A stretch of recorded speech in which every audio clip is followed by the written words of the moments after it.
Hi, are we live? Yes. Okay. Good afternoon, everybody, and welcome to the session on automation and algorithms at work, where we are talking about the labor market impact of artificial intelligence. My name is Laura Nursky, and I'm a fellow at Bruegel, where I lead the project on the future of work and inclusive growth. So when we look at the future of work, we cannot ignore the rise of a new kind of production technology that has the potential to completely restructure the way we organize production and transform occupations across the entire distribution of employment. Hailed as a new general-purpose technology, AI can be used for many different kinds of applications that previously depended on human intelligence, human skills, or human judgment. Economists studying the labor market impact of AI generally distinguish between two types of applications. Those applications that automate away existing human tasks, and those applications that generate new labor complementing tasks. So the bad kind of AI are those types of applications that displace workers through excessive automation, that unreasonably monitor and control workers, putting pressure on efficiency wages, or applications that lead to a loss of human skills, a loss of human judgment, and end up de-skilling our workforce. At the other end of the spectrum, we have the good kind of AI, AI applications that generate new labor complementing tasks in activities that were previously just non-existent or not possible without this new technology. Think, for example, about innovations in healthcare and education, where innovations like individualized learning, training programs that are tailored to the individual, or personalized medicine and personalized healthcare are generating new tasks, but are not displacing teachers or nurses or doctors. Instead, they're leading to, they allow these professionals to do their job better, and they are improving social outcomes. Now, left to its own devices, the technological development of AI might not spontaneously evolve in this direction of the good kind of AI. In that case, we need policies and regulation to steer technological development, or specifically the development of AI, in a direction that is labor complementing. Of course, it doesn't stop at the level of R&D. Once these products, AI products, are developed and out on the market, they are adopted by firms and they are implemented in the workplace. So how can employers also make sure that they responsibly adopt and implement AI in such a way that it supports their workers instead of suppress them? And finally, how can policy help guide this implementation? So if the goal is to have an inclusive society and shared prosperity, then policy needs to support both the socially desirable direction of R&D as well as the responsible adoption and implementation in the workplace. So to dive into this topic, I have a diverse set of panelists here with me today, each of whom can shed light on this topic from his or her unique angle. So let me introduce them to you. Here in the room with me, I'm very happy to have Katja Klinova. Welcome, Katja. Katja is the head of the Division on AI, Labor and the Economy at the Partnership on AI, which is a non-profit partnership of academia, industry, and civil society. Joining us online any moment now. I'm not sure if we can see him already, but joining us soon is Will Carter from Google. He's their global AI policy lead. And also joining us online is Brando Benifei. Brando is a member of the European Parliament for the Progressive Alliance of Socialists and Democrats. He's also a member of the IDA Special Committee on AI, as well as a rapporteur on the AI Act. And finally, you in the audience can join this debate as well. We'll take questions from the audience live. You can just raise your hand and you will be handed a microphone. And the audience online can join by going to Slido, slide.do, and using the code BAM22, and then I will see your questions on the tablet. So a very warm welcome to all of you. And as Brando Benifei has to leave us at 3:30, we'll have him speak first, and we'll also take just one or two questions for him before he leaves. So Brando, welcome. Thank you for joining us today. I know you're very busy, but as a rapporteur on the AI Act in the European Parliament, Do you think the proposal sufficiently addresses these concerns that I just mentioned about the labor market impact of AI? I mean, beyond just discrimination, because we know that is in there, but also impact on wages, working conditions, and employment. Thank you. Yes, first of all, thank you very much for this invitation. I'm sorry that I can be with you only for a very short time. And in fact, I'm on a campaign trail in this moment. We have elections in Italy. I'm not a candidate, but I'm doing a bit of work for the campaign myself. So I'm in between meetings for that. But I really wanted to be here to give you a few inputs on this topic on the AI Act.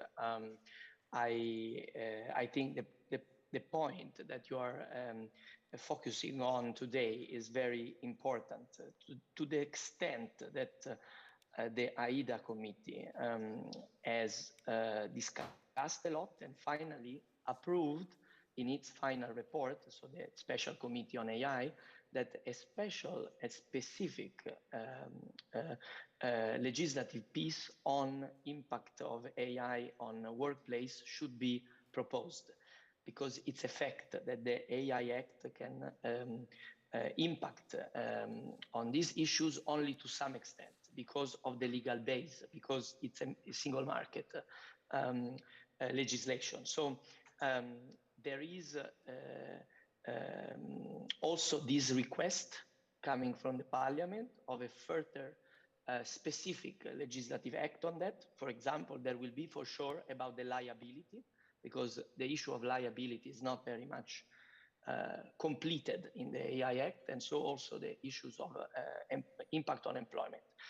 But I refuse the idea that the AI Act cannot do more about this, not just on discrimination that you mentioned, but also confront on other issues. I mean, this is such an important topic.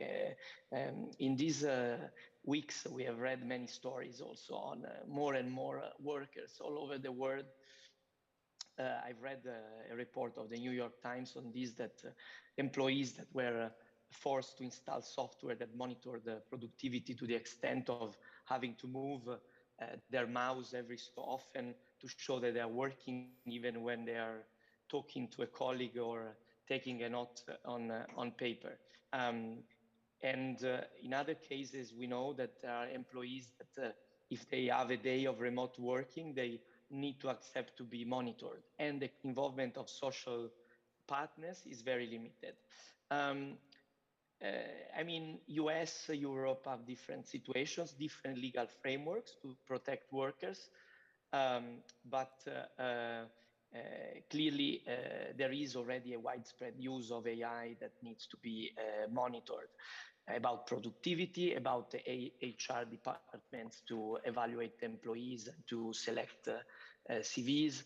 I mean, I don't think we should forbid all of this, but we need to be sure that we don't restrict workers' rights and protections while implementing these technologies. As you know, the approach of the AI Act is a scale of risk, and we need to be sure that everything that has a high risk for workers is put into the high risk category.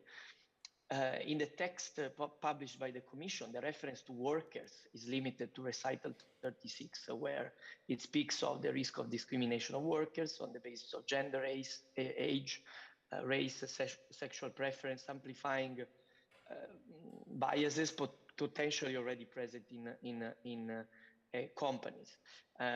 So it's therefore indicated that the AI in this area should be considered high risk. This is a good starting point, but we think that other aspects need to be confronted and strengthened. So in my amendments, we demanded that the AI Act should not affect local and European legislation of workers' rights, which seems obvious, but it's not, and in no way affect the protection of fundamental rights, such as the right to collective bargaining. It's this is on paper, should be, again, not so possible in Europe, but the reality tells us that this can happen. Then you know that we are already discussing the Platform Workers Directive, which deals with regulating the adoption of algorithms for platform workers.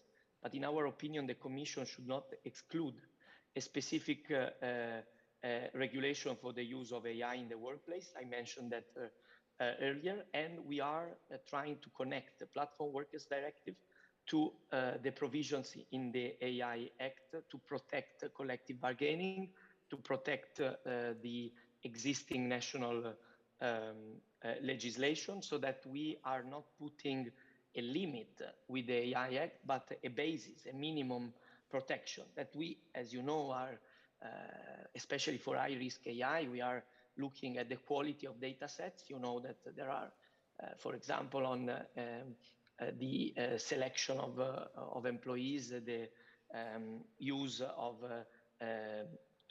biased data sets have huge implications, and also the control through the monitoring of productivity without the work of the social partners will lead to a downward spiral on rights and wages, because it clearly creates an imbalance between employers and employees. So this is creating a situation of vulnerability that needs to be tackled with this approach. So one final issue that is broader but impacts also on workers and workers' rights and use of AI on the workplace. It's impact assessment for fundamental rights as an obligation for all users, so companies that use AI. This is something that we are proposing. We will need to negotiate on. It's a big, innovation compared to the proposal of the Commission, but this could have a good impact also on the assessment of the risks for concrete risks for workers. Also, I cannot avoid to mention, to conclude, that we have chosen to forbid some uses. Some of them are impacting also on workplaces. For example, the forbidden of the usage of surveillance cameras powered by AI through facial recognition. So biometric recognition for surveillance is forbidden already in the text for public places, but we are extending it so that we are sure that it cannot be used also in the context of the workplaces. So thank you. I hope I gave you a few insights on what we are doing on this. Much is under negotiation still. As I said, we are now working on compromises and then in Parliament, and then we will have to negotiate the text of the Parliament with the government. So we still have a long way to go. Thank you very much, Brando. I agree with you completely on the need to involve the social partners, and I hope we can touch upon that later on in the discussion. Also, very exciting to hear about the upcoming negotiations and see where they are going. But before you have to leave us, I want to leave the opportunity for one or two questions for you before you go. So I would like to see in the room if anybody wants to ask a question. Yes, there's Dui who has a question. Can we maybe get a microphone to her?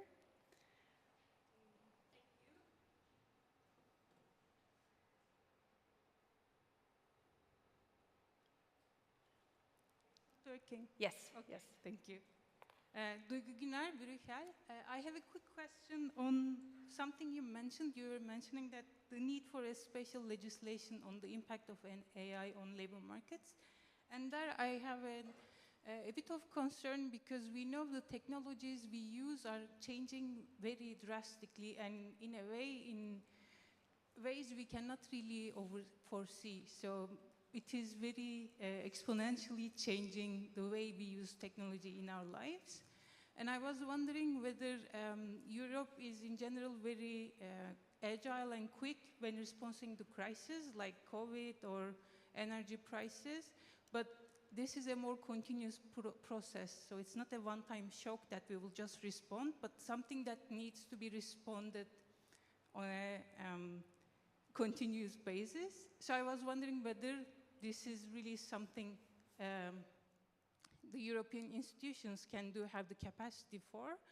But also, if not, the alternative is to see the outcome and then to act. But most likely, the technological change, I agree. So it's going to be very visible in service sector, which employs 2/3 of the whole workforce. So the effects are going to be more drastic than on manufacturing. It's going to be quicker and will affect majority of the population. So an alternative could be to be more involved in the design of AI in the first place. We know US and China are more involved in that, but EU, maybe not so much. And I was wondering, what you think, whether we have the institutional capacity and financial resources to really be there on the design stage rather than to act afterwards? Thank you. Thank you, Duygu. Brando, you want to go ahead? Yeah, it's a very big question. It could take a long time, but I will try to be very synthetic. For sure, AI Act, not only on the legislative side, I mentioned the liability, I mentioned the workplace possibility of having a further legislation. AI Act will not cover everything. And in fact, the last point that was mentioned is crucial, and it cannot be solved just with the AI Act. That is the need to strengthen a circuit of investment, of development, of research, of a stronger AI ecosystem in Europe, which will depend on many factors. Good legislation, but also other infrastructures that need to be put in place. So I agree that we need to develop that, but for example, we need to strengthen our research capacity and also the capacity to raise capital, so more venture capital on that. But I mean, it would take a long time to talk about this, just I made a few references, but yes, that's very important. Then I need to clarify one thing, that we are creating an AI Act that is trying to have a 75% of AI systems that will be only slightly regulated. The idea is that the less risky AI will be less regulated, because we want this to be developed and we take we can say some extra risk that we need the market surveillance authorities to find out if there are problems. But this is for those that don't deal with human rights, with citizen rights, with health, with freedom, with political rights. So if you look at the categories we consider high risk, we try to cover all the vulnerable groups and everything that can impact fundamentally the lives of citizens. The reason why we cannot just say we let things go and then we repair the things later is that because we cannot accept in Europe that we have again cases like the one we all know about, of the very very easy example of the story that happened in the Netherlands with the algorithm of the social security, so that we had children taken away from their families and social benefits removed due to a faulty algorithm. That led to half a government to resign. But in the meantime, after a long legal battle, the lives of many families were destroyed because of a faulty algorithm. We don't want to live in that society in Europe. So that's why we are putting rules so that when you deal with fundamental issues regarding the lives of people and their families, there are extra care, there is extra control. And also this means also the workplace, the impact on workers in the context I explained earlier. So I generally agree with the observations made by the person speaking and asking me to comment, but I also want to underline that we are trying to strike a balance between open development of AI, that I think it's crucial. We cannot just over-regulate, but at the same time identifying areas where the need for regulation is needed if we want to have our European model based on a strong protection of citizens' rights. Thank you very much, Brando. Thanks again for joining us, and I know you have to leave us soon, but I'm very happy to have had you in the panel. So now I'd like to Thank you. thank you. Like to move on to our two other panelists here today. Before I do that, I want to remind our online audience that they can submit questions on Slido using the code BAM AI. So after our two final panelists have spoken, I will take some questions from the audience. So, Katja, you've been very patiently waiting. Thank you. So, Katja, some scholars argue that AI innovation tends to focus excessively on automation and driving down wages instead of enhancing human labor.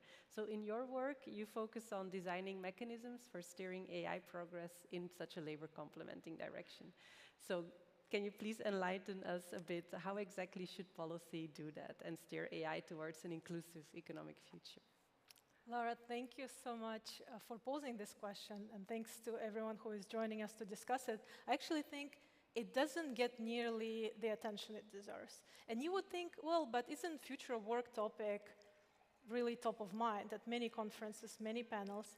But when you start examining it, a lot of the conversations focus, as we were discussing with you before this panel, on the labor supply side of intervention. So we're talking about very important topics like upskilling, savings accounts to support upskilling, maybe universal basic income, expanding social safety nets. But what about interventions that target technology itself and what it does to labor demand, whether it overall lowers labor demand, where it lowers it for particular segments of the labor market, and especially worrying about the economically vulnerable segments there.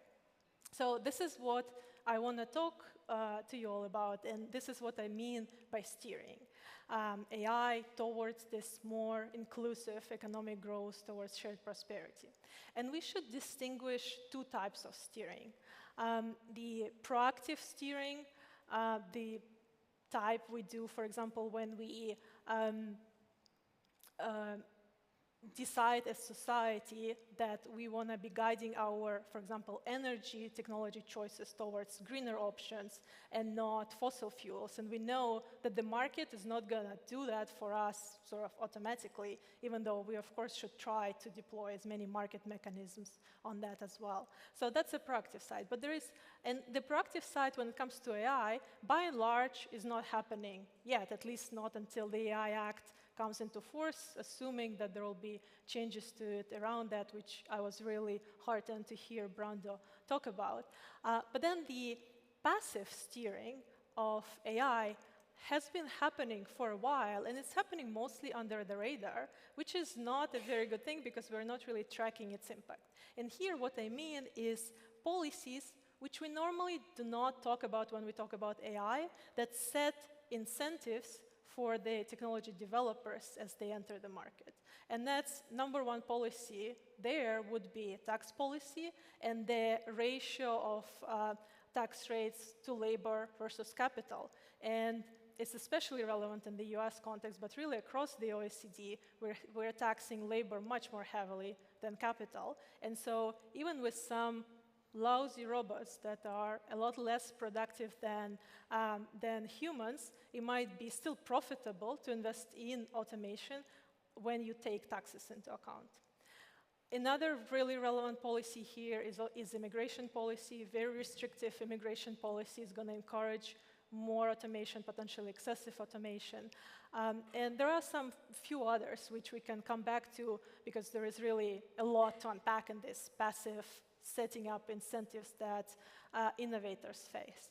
But now, when it comes to active steering, what could we do if we decided to engage in it?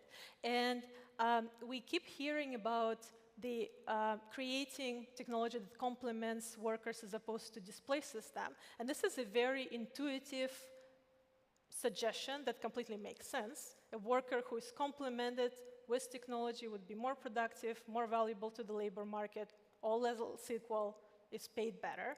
A worker who is displaced by technology is paid nothing. So it's reasonable to want more of that complementary kind of technology. And it's so caught on that you'll see that a lot of companies that develop automation technology actually started to describe themselves exclusively with augmentation language.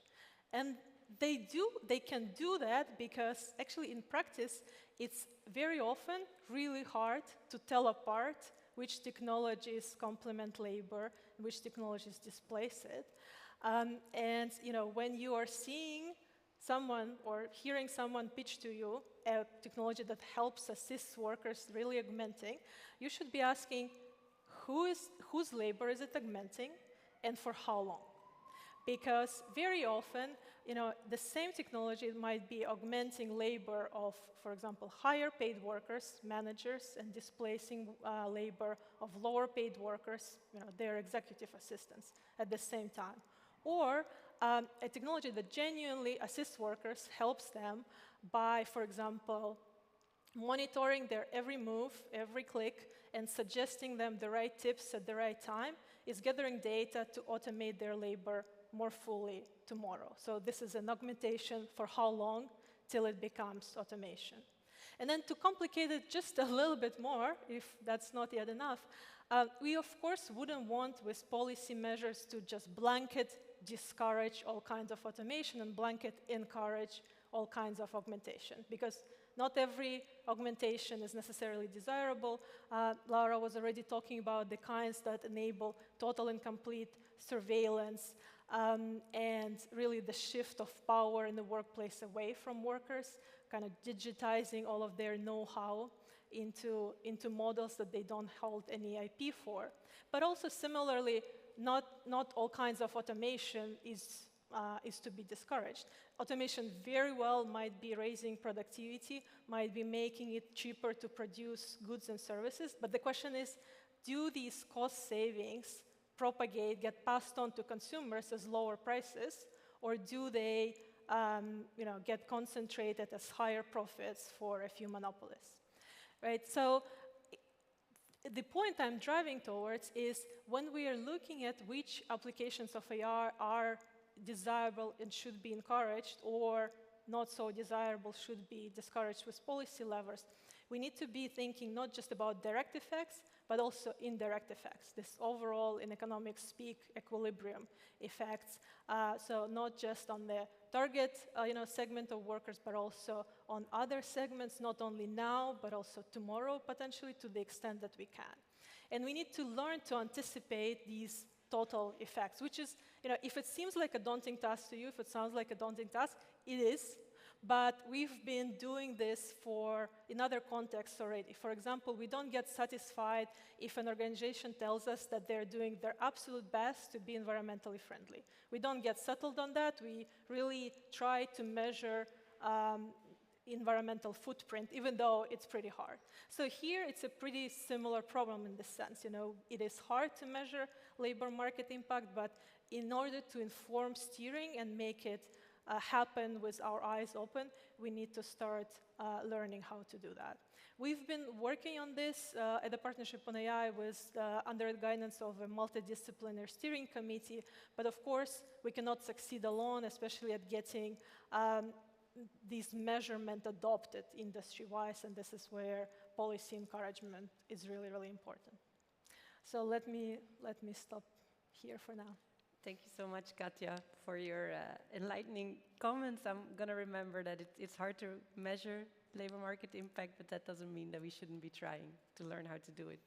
So I hope we're going to open the discussion after the last speaker, which is Will Carter. Welcome, Will. Will is a global AI policy lead at Google. Thank you for joining us online.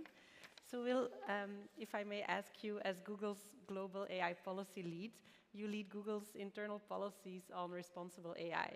So I read your AI principles, and the very first one reads, AI should be socially beneficial. So I can imagine that also includes labor market outcomes.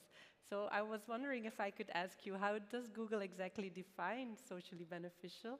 And how do you measure the social impact of your AI products?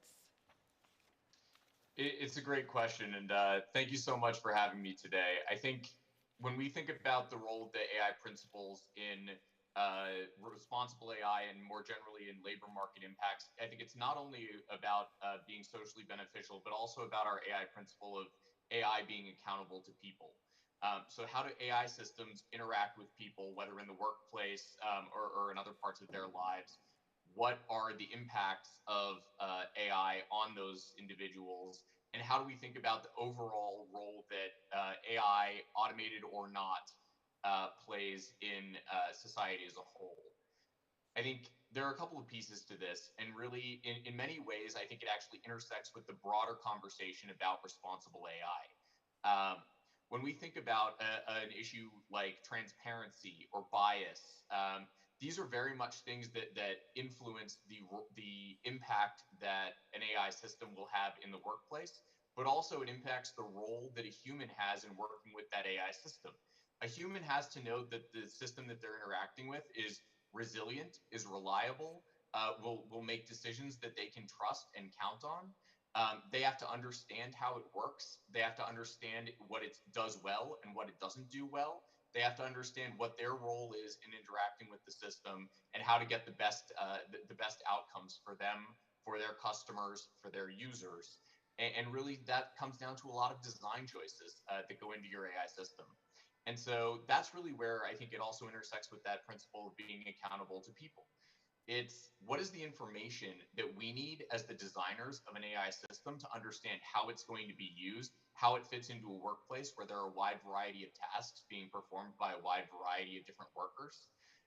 It comes down to how do we communicate information about the AI system, how it works, what it excels at, how people can get the most value from it, to those users, to their managers, to their customers, to really ensure that those benefits both are maximized, but also are really equitably distributed. And lastly, I think that, Katya talked about the fact that this debate often focuses on the labor supply side of the equation. And I agree, we miss out a lot on the opportunity to talk about how the technology itself can be designed in a way that maximizes positive impacts, both for the labor market and for society more generally. But I do think that supply side is also really important. And so figuring out how we support workers in transition, how we facilitate upskilling and reskilling for workers whose jobs do change or are displaced, supporting education programs that allow people to understand technology and work with it effectively also is critically important. So while I completely agree, we also have to think about the technology itself and how to make sure that technology is designed in a way that leads to good labor market outcomes. I do think that from a policy perspective, one of the really important things that policymakers can do is help workers to manage the transitions that occur as technology changes the workplace. And really, a lot of what we see is not a wholesale displacement of many jobs. A lot of what we see is changes in the way that work gets done. And part of that is the fact that, we often talk about AI systems as if they're these omnipotent, super autonomous systems. But the reality is that they require a lot of guidance and a lot of support. AI technology has come a long way, particularly in the last 10 to 15 years, but it still remains very limited. It needs guidance, it needs human oversight, it needs human augmentation. We talk often about how technology augments human labor, but we also need to talk about how humans augment technology and its capabilities, make up for some of its deficiencies, and really ensure that it can actually have a positive benefit on society. And so, I think all these elements have to come together. And when we think about it from a policy perspective, I think there are a few key things that we can do. The first is to have smart and thoughtful AI regulation. And this is policies, for example, like the EU AI Act, that ensure that, as I mentioned earlier, we have the right transparency measures in place, that we are controlling risks, ensuring that there is resilience built into systems, that they're reliable, that they're not biased. But also that we have the transparency that we need to ensure that workers can be augmented, that they can interact with AI effectively, and that they can add value to their industries and to their jobs. But there's also that supply side, supporting workers in transition, providing education support for people to do upskilling and reskilling, and to understand how we can channel labor into new occupations as many of the rote tasks are automated in the workplace, and give them the opportunity to do higher value add, and more creative work. And I think that it's about balancing both sides of this equation. And really that's something that we care quite a lot about at Google, and also something that I think is really central for policymakers, and something that clearly comes through in the policy debate, whether it's on the EU AI Act or on broader programs related to education skills in the labor market. Thank you, Will. So thanks for your comments. I think it's interesting how you referred from the principle on socially beneficial towards accountability to people. So I guess in the end, it's the people then who use the AI who should determine if it's socially beneficial or not. And I think that's the discussion that we need to have as a society. So I'm hoping we can start this discussion now. So I'm going to open the floor to questions from the audience and online. So let's first see if we have any questions in the audience.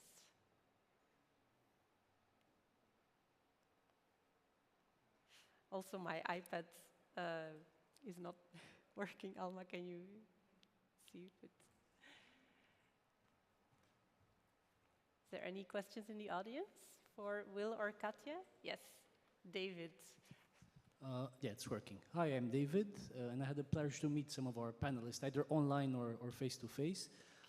I know it was mentioned already that indeed maybe the focus is too much on the labor shortage, and both of you mentioned that whilst that's the case, both of your organizations are investing in that policy side and that angle of reskilling people. But in all transparency, as somebody who's working at the sort of a grassroots level with an NGO dealing with employment globally in 16 countries, AI is displacing people from jobs, and automation is creating, it's part of the issues regarding unemployment in many sectors, especially those to do with physical labor, repetitive tasks. And I wonder, knowing that AI is such a force for good otherwise, which I strongly believe in, why there's not much more innovation and investments happening in using AI to augment some of the skills people have, and not just to augment, but to guide them in their careers. Because what I see also is that many people who, let's say, are a bank clerk who has to be reskilled into a cybersecurity analyst, they just know that that's a possibility. They just don't realize that there's such a perspective. And I can see AI playing a role in that, putting the data together to see what somebody with such skills as a bank teller can do maybe in a cybersecurity role. So my question to both of you is, what more can be done in this area of showing people what they can do using AI, and also then helping them in that process of reskilling in that new industry or career? Thank you. Thank you, David. Let's maybe collect one more question from the room. Yes, Duigu. Hello again. Yes. Okay. So we were talking about a lot labor augmenting and labor replacing, but maybe a third thing we need to talk is telecommuting. So most of the jobs in service now, thanks to technological changes and COVID experiment, now we can do remotely, and remotely can be also in another country. So in that sense, this probably will lead migration of service jobs to developing countries where labor wages are very low, but the human capital might be equally beneficial. So this, in that sense, in developed economies, this would create a big polarization in the labor market. Those who can take advantage of reskilling would be finding new opportunities, but for those who cannot really upskill, reskill, will be probably worse off. But then in emerging economies, this like manufacturing had made in decades ago, it will create a convergence of wealth between developed economies and developing countries. So in that sense, something which is not really beneficial for us in the developed world could be globally socially beneficial. So what do we do? How do we feel about it? Thank you. Excellent. All right, so we'll take a round of these two questions, and then I'll take the questions from Slido. So Katja, do you want to go first? You can choose to answer both of them or one of them. I think these questions actually complement each other so nicely. And David, thank you for your question and acknowledging the global impacts, right, which are happening. And they are under research a lot of the times. There is a lot of conversation happening about impacts that might go through the channel of reshoring manufacturing that was previously outsourced. And we actually haven't been seeing too much of that. Now, maybe with kind of like nationalization of production and protecting supply chains in that way, we'll see more of it, but that's not necessarily because of AI. But there are other channels which previously we haven't seen, and this is due to borderless nature of technology. So a lot of AI development is concentrated geographically and happens in societies where there are labor shortages, either aging due to other reasons. Those are also geographies with very restrictive immigration policies oftentimes. But once the technology is developed there and the investment is made, fixed cost is paid, then the marginal cost of deploying it everywhere in the world is zero or near zero, and workers around the world cannot compete with that kind of automation. And then you fly to a country like South Africa, for example, where the unemployment stood at the rate of 29% before the pandemic, and you walked into a restaurant and you would see a self-check-in kiosk, and you would be asking yourself, why did a formal sector job get automated here? And that's because the technology was developed in California, where it made economic sense due to these distorted incentives and distorted labor supply compared to the global picture.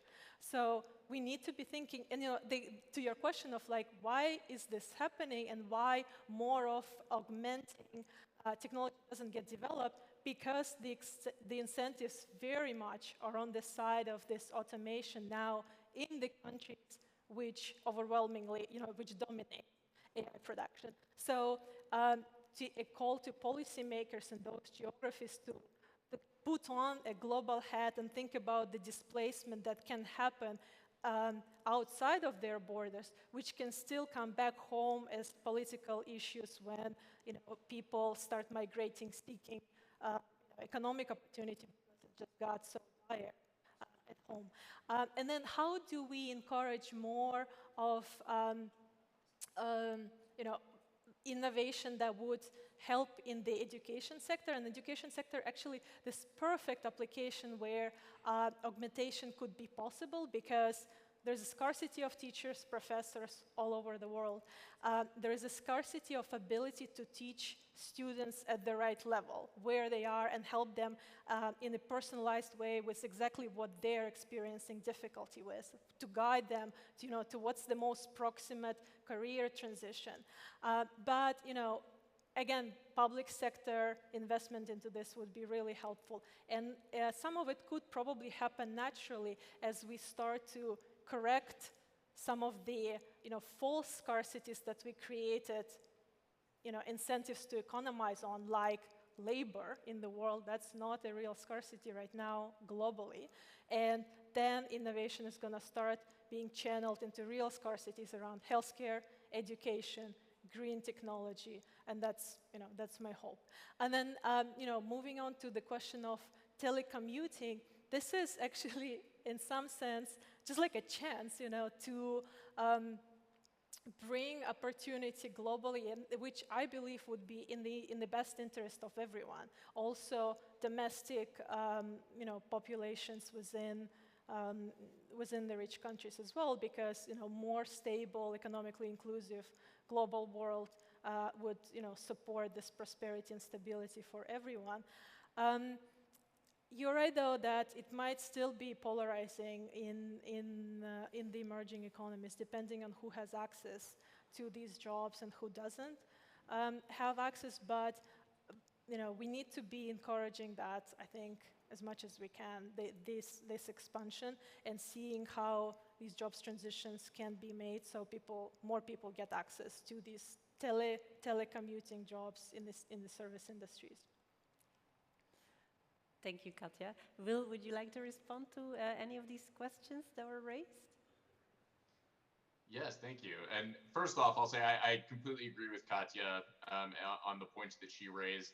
I think on the point about using AI to enable reskilling, enable people to access education, find new opportunities, the point that Katja made about the ability of AI to augment and supplement our very limited educational workforce is a really important one.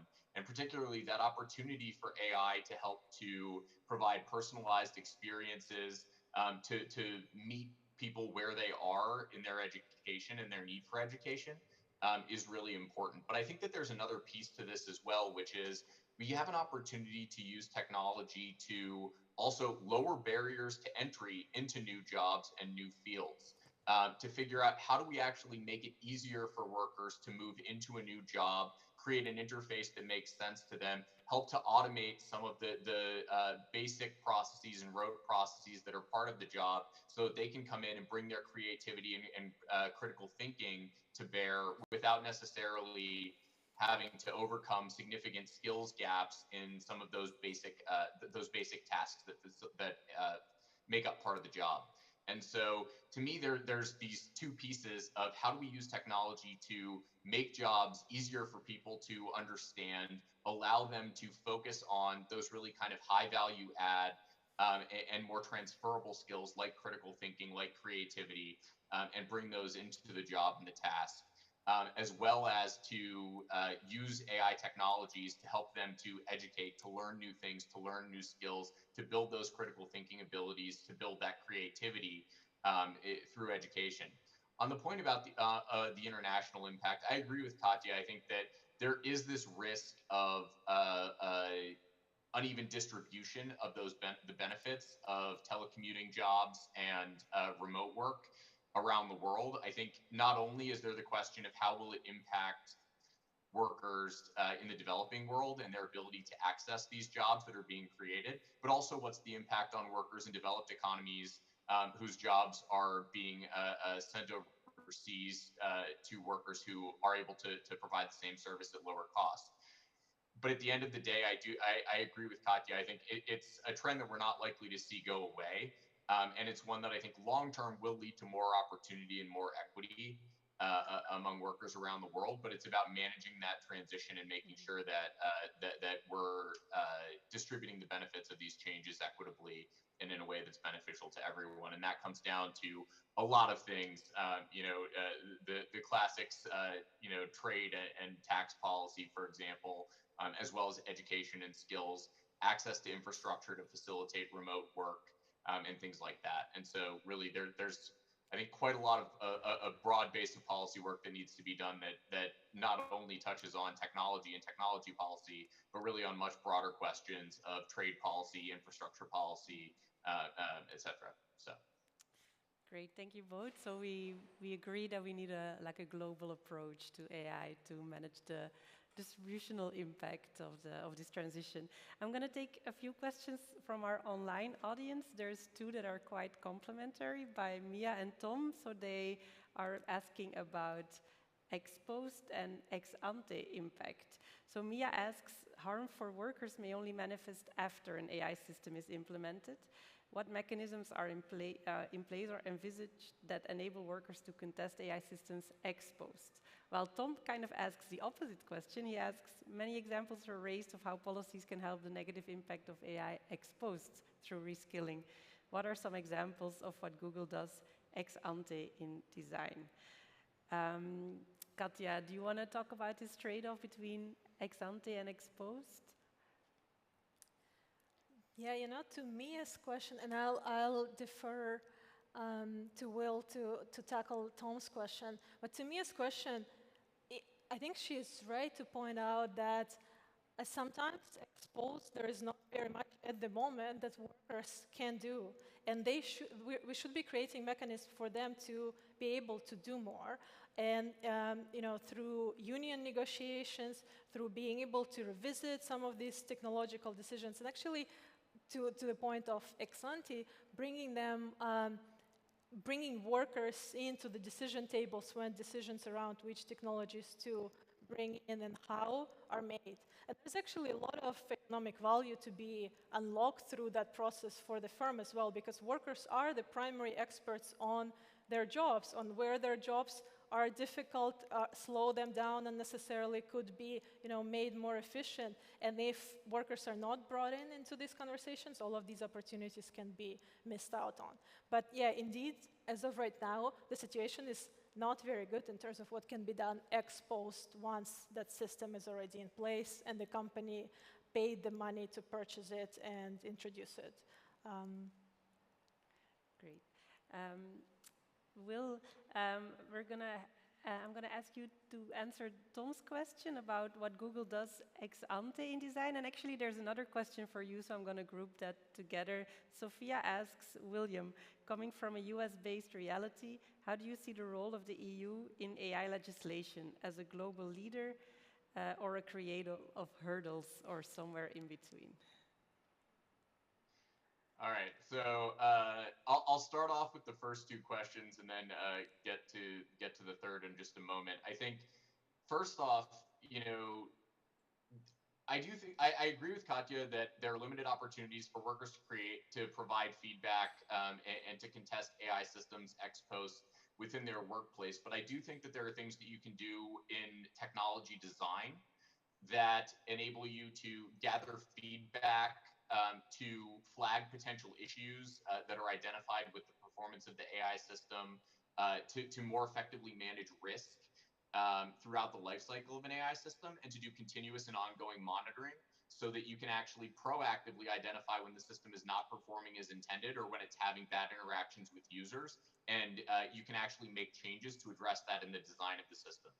That, as a technology company, we can't necessarily directly address all of the interactions between workers, their managers, and the leadership of their companies in the way that the AI systems are incorporated into their work. But we can take a lot of steps to make sure that we're actually continuing to evaluate the impact of the system and its performance throughout its life cycle, and make sure that where there are things that we can do in the design of the product or in the way that it's operated by the user and it interacts with the user, we can do as much as we can to make sure that that's a beneficial and positive interaction, and that we're having positive user journeys.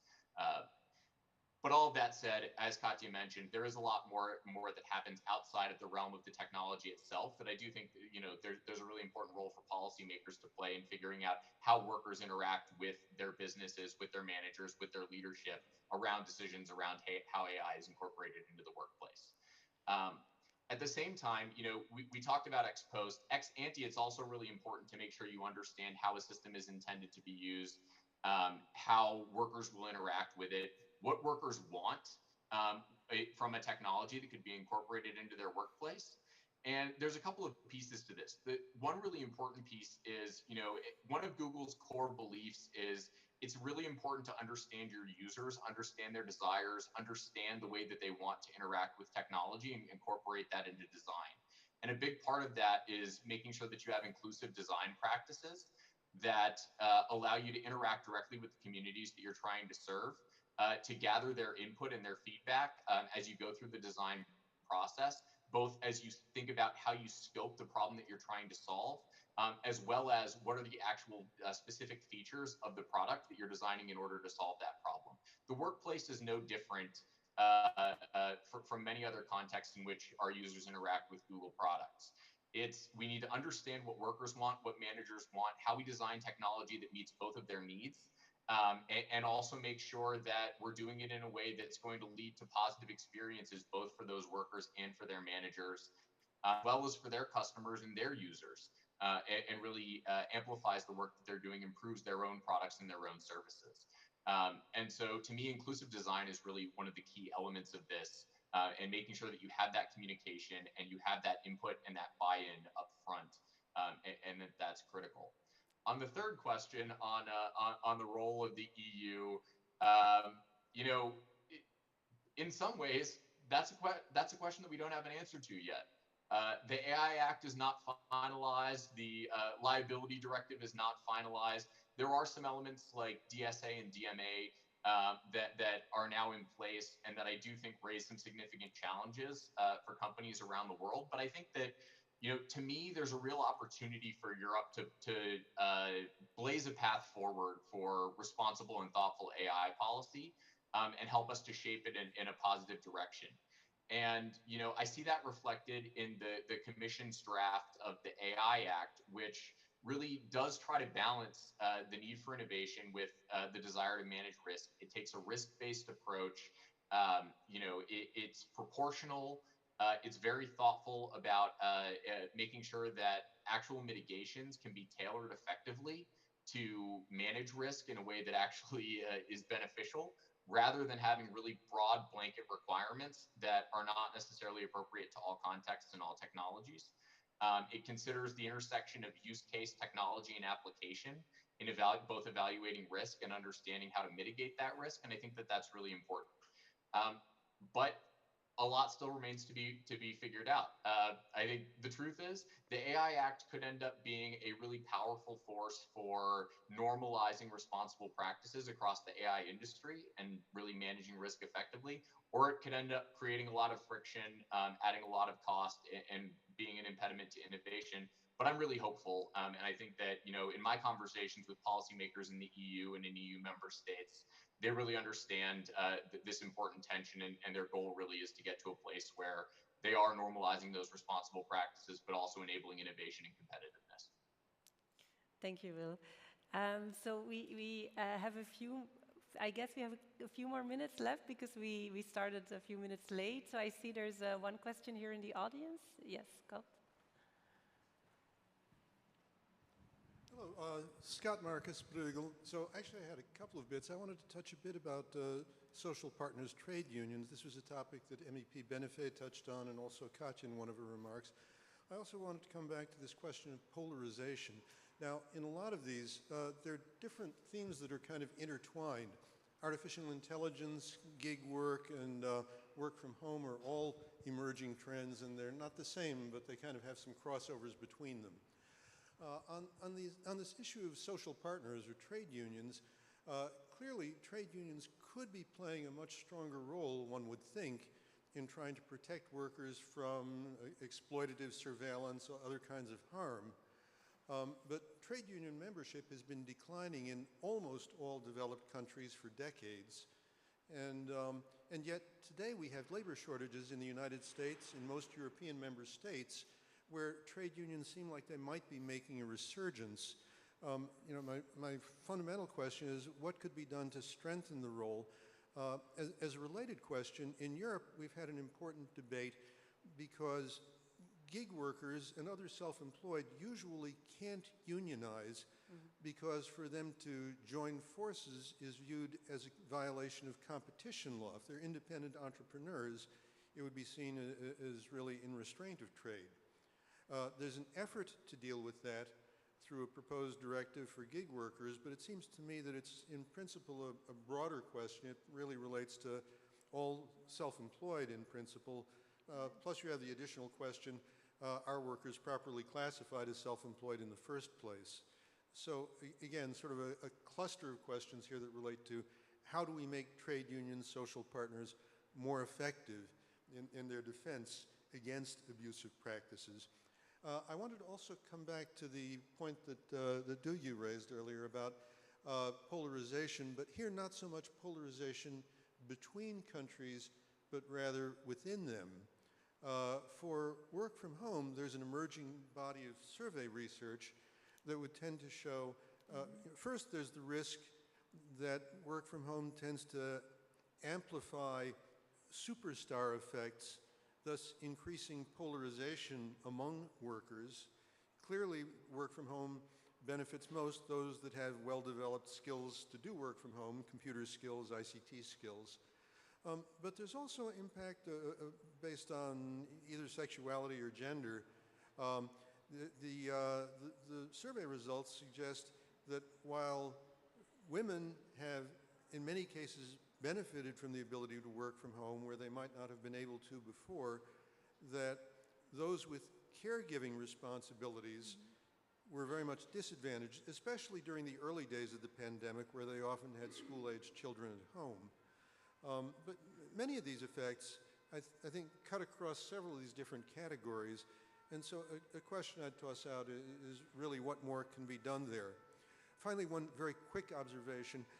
A lot of the discussion has talked about the difference between AI that eliminates jobs versus AI that complements jobs, but that tends to focus, I think, on existing jobs. There's also a tremendous possibility to create new jobs through new sectors. And in fact, most of the research I see suggests that that's pretty nearly in balance with the job elimination. Still implies, of course, huge issues for those who need to make transformations. Anyway, with that, so I've given you a few things to chew on, I hope. Excellent question, Scott. Thank you. So, since we're running over time, maybe just pick one of his three questions. So, either the social partners, polarization, or replace, enable, create new industries. Maybe one, each of you can pick one, and then we'll wrap up the session. All right, these are excellent questions. Thank you very much. Social partners, definitely my favorite topic. I think really, really important. And it's a little bit of a chicken and egg situation, I think, because to have them be more effective at protecting against some of the unfavorable impacts of technology and bringing along very favorable impacts, union membership needs to increase. At the same time, it could increase thanks to, in part at least, unions building capacity around managing and negotiating over these technological issues, because at scale, it's really hard for workers, all of them, to invest time to dig into these issues, and really know, what to ask for, what to look for, what kinds of, maybe hidden impacts that ex ante are not so clear, they should be looking out for. And unions, I'm seeing them, especially in Europe, actually being more and more interested in these questions and building capacity around this. And I hope that that can be one of the additional, selling points for more members to join unions. The only message I would kind of want to leave them with is, for too long, it's been a little bit of maybe actually artificially raised barrier that to talk about AI and emerging technologies with management, you need to be a computer scientist or have a degree in AI. No.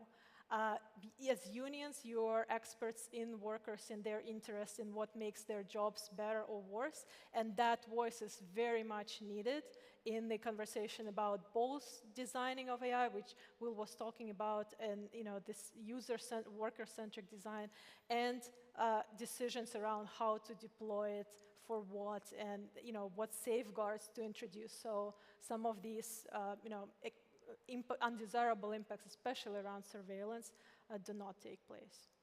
Excellent, thank you. Will, maybe also one of the questions on social partners, polarization, or the creation of entirely new industries? Yeah, I think actually the latter two questions in some ways are complementary. I think it's a great point about the incredible potential of AI to create new jobs, create new opportunities, create new industries. We are seeing that around the world, and importantly, it's not just. I think there's a perception that in the AI economy of the future, the only job will be as a computer programmer. But really, we actually see a lot of new industries and new jobs being created that aren't, actually creating technology, but figuring out how to leverage technology in new ways, and to provide new types of services.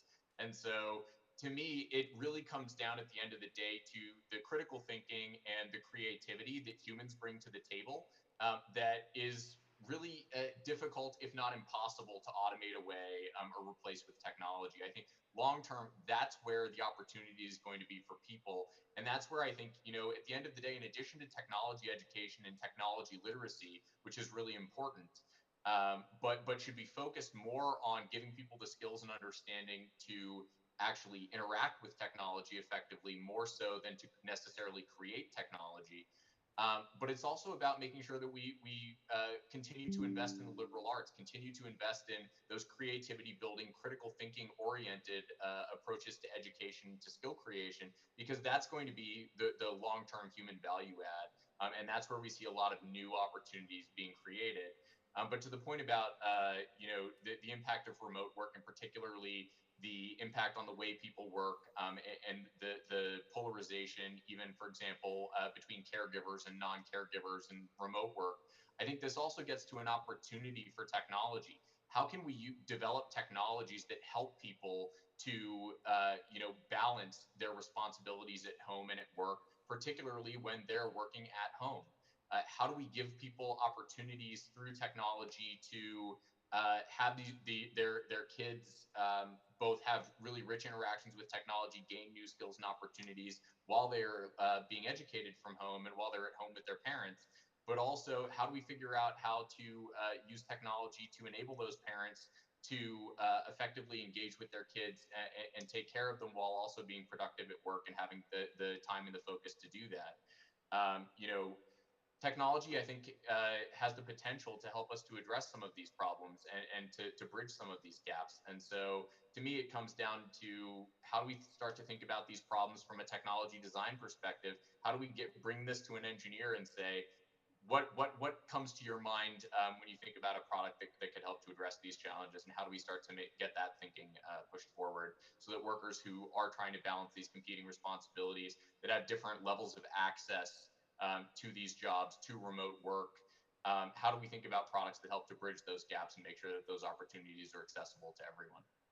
Great, thank you. Thanks, Will. Let's end on this more positive note of technology solving our problems instead of creating new problems. I want to thank both of these speakers for being here with me today, and also you here in the audience, both live and in the online. So I hope you enjoy the rest of our annual meetings, and the next session is at 4:30 downstairs. Thank you.